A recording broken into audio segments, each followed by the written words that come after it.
Their coach got fired after, week 3 or 4. They were in complete disarray, and it's the quarterback's fault now. I wish college was that easy. For some reason, it's not the quarterback's fault. It's the coach's fault. But to me, it's about culture and leadership. You want Dwayne to be a great player, surrounded with some really good players. Yet it's Dwayne's fault. Or, some other great quarterback that went on. I'm more, Joe Burrow, he's at the Cincinnati Bengals now, and they were 2-14 last year. I'm a Bengals fan. Mm-hmm. I'm from there. But you want to know how Joe Burrow is going to become great? Surrounded with a great culture, with great leadership, and some great players. He'll be great. If not, he won't.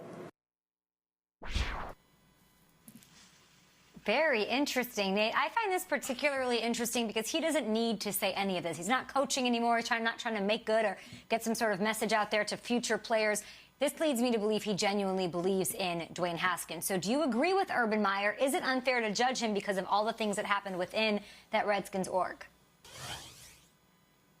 Yeah, no doubt about it. You shouldn't judge a young player that had so much turnover in his coaching staff, injuries he dealt with on both sides of the ball. And if you look at the way he started versus the way he finished, you can see that Dwayne Haskins was picking it up. Now he hits the reset again with the new coach, but this is the same guy that threw for 50-plus touchdowns in college. So let's be patient because we're patient with everybody else.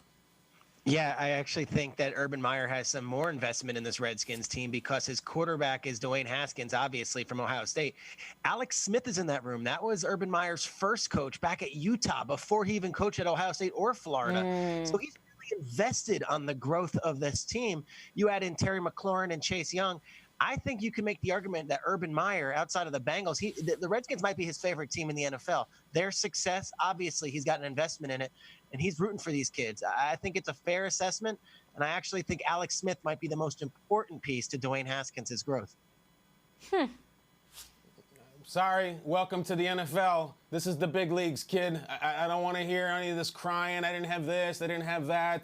Daniel Jones' coach got fired after the season. Daniel Jones had a 5-touchdown game as a rookie. Dwayne Haskins threw 7 for the year. Gardner Minshew came into a team who had players openly asking for trades and walking away from the game as a 6th-round pick and put up numbers and won ball games as a rookie. There's a tone of apologist for Dwayne Haskins that goes back a little ways now, and the best thing for him would be everybody just shut up. I'm going to do my job. I got this thing. So many excuses. I know the college coaches fight for their guys. It's part of the culture. I totally get it, and I respect it. But this is year 2 now. That's fine. You want to have 1 year, the coach got fired, didn't have enough receivers. Okay, but there are some other guys who came in the same draft class, some of them well after you, who fought and scrapped in very difficult situations, and there's been no whining from their coaches or them. So time to get to business in year 2.